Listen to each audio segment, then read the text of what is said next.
to have ice because we need to keep our product fresh.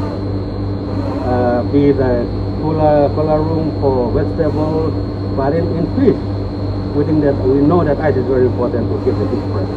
If it's a full sunny day, you can produce ice within 2 hours. Opu emphasized that the EU-STREIT PNG program with its partners provides critical support for fishing households to improve their incomes, improve food and nutrition security, and is working on enhancing post-harvest processing and also market access.